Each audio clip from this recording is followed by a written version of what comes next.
Fala galera, David hoje, muito bem-vindo novamente ao curso Maratona Java e muito obrigado para todos vocês que são membros do nosso canal. Nesse vídeo nós vamos continuar falando sobre classes, mas antes de continuarmos eu vou fazer uma pequena alteraçãozinha aqui. Tá vendo esse pacote Java Core.introdução classes? Aperta Shift F6 neles e tá vendo aqui, ó, antes do I, coloca um A maiúsculo. Então nunca, de novo, nunca faça isso na vida real. Isso daqui é só para manter os seus pacotes organizados, porque a gente vai ter uma cacetada de pacote aqui.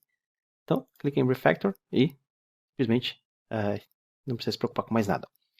Bom, agora nós vamos continuar. Então, na última aula nós falamos que nós temos aqui um estudante. Então, voltando aqui para o nosso exemplo, então eu vou apagar tudo e vou começar de novo para a gente entender melhor como é que as coisas funcionam. Então vamos lá. Primeiramente, o que nós fizemos? Nós criamos uma classe do tipo estudante. Essa classe aqui do tipo estudante, ela tem 3 atributos. Os atributos são as coisas que vão representar esse objeto. E, basicamente, o que nós estamos fazendo ao criar isso aqui é como se fosse um controle remoto.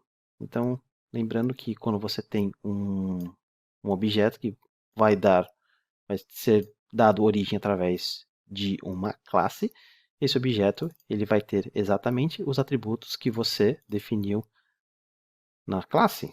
Então, por exemplo, aqui nós temos idade,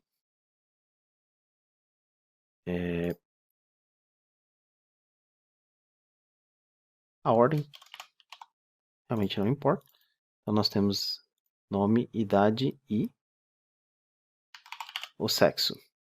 Vou colocar todo mundo aqui em minúsculo. Então cada um deles você também tem um tipo, certo? Então esse cara aqui, a idade é do tipo inteiro, o nome é do tipo string e o sexo ele é do tipo char. Bom, agora que nós temos esses 3 valores aqui, nós podemos falar que todas as vezes que nós formos criar um objeto, ele automaticamente vai vir com essa estrutura. Então, um espaço de memória com idade, nome e sexo.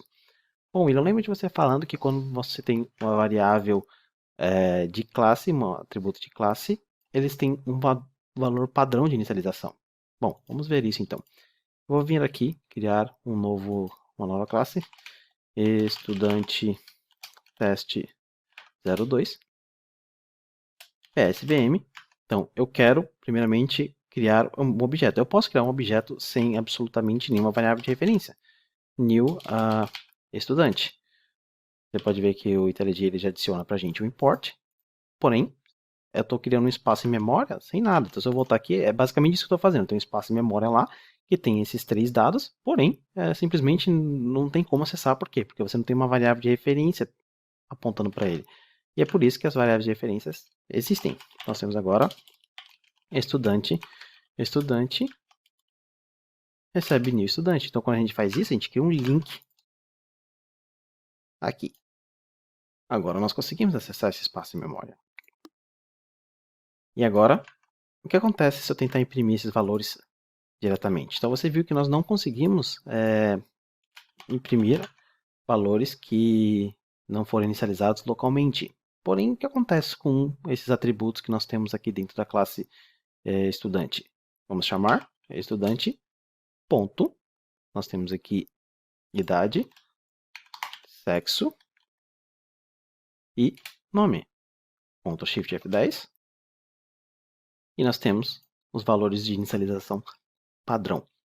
Então lembre-se, quando você cria um atributo diretamente numa classe, como nós estamos fazendo aqui dentro de estudante, nós temos os valores de inicialização padrão aplicados a ele. Então você pode utilizar mesmo que não tenha sido inicializado. Porém, é claro, se você, por exemplo, tentar utilizar o nome, fazer alguma coisa com ele, você vai ter uma exceção. Por quê? Porque não tem nenhum objeto sendo referenciado aqui pela variável de referência nome, que é uma string.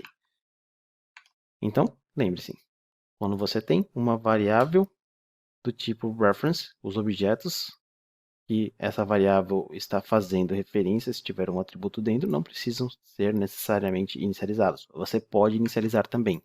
Se você voltar aqui, você pode dar um padrão. Por exemplo, vou dizer que todo mundo agora e vou dar o nome Zoro. O que acontece quando eu faço isso? Se eu executar novamente o meu código, Ctrl Shift F10, estou dentro da classe estudante teste 2, nós temos aqui o nome Zoro. Qual é o problema de fazer isso? Eu vou criar outro estudante, outro objeto, outra variável de referência. Agora o que eu tenho é o seguinte, deixa eu apagar aqui, nós temos exatamente isso aqui, ó.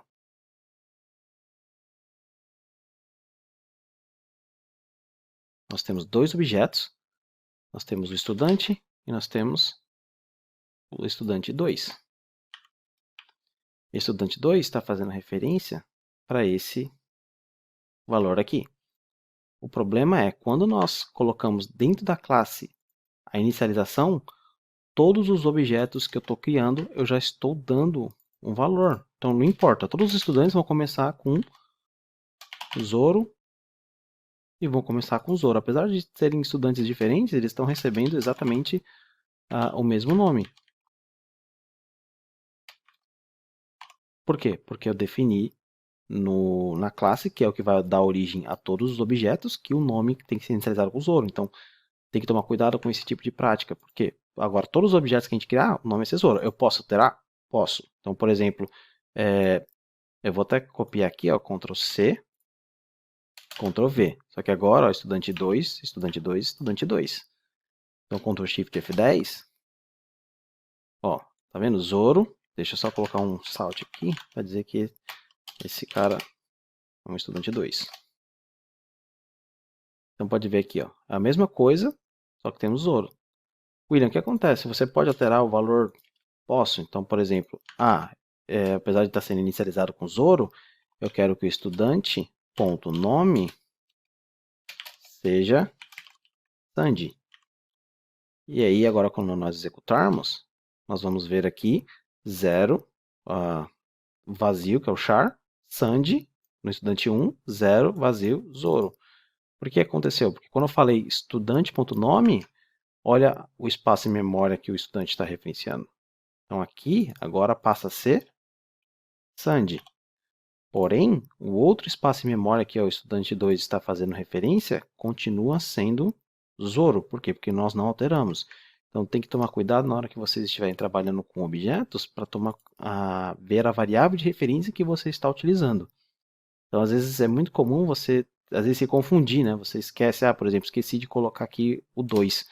Então vai funcionar? Vai, mas a diferença é que você está pegando o objeto que o estudante está fazendo referência. Então, em vez de você estar utilizando esse objeto aqui, você está utilizando esse objeto. Então, ele pode ficar bem confuso, bem rápido. Então, tome sempre muito cuidado na hora que vocês estiverem colocando as variáveis de referência, os objetos, e quando vocês estiverem inicializando as mesmas variáveis. Bom, então essa foi uma aula só complementar. Eu acho que agora ficou um pouco mais fácil. Então, estou criando dois objetos aqui, tá, gente? As coisas vão complicar daqui para frente, mas só para mostrar para vocês mais algumas coisas relacionadas à criação de objetos. Então, a gente vai continuar nessa mesma tecla na próxima aula, e eu acho que vai fixar bem quando a gente trocar para um outro exemplo. Então, eu vejo vocês na próxima aula. Até mais!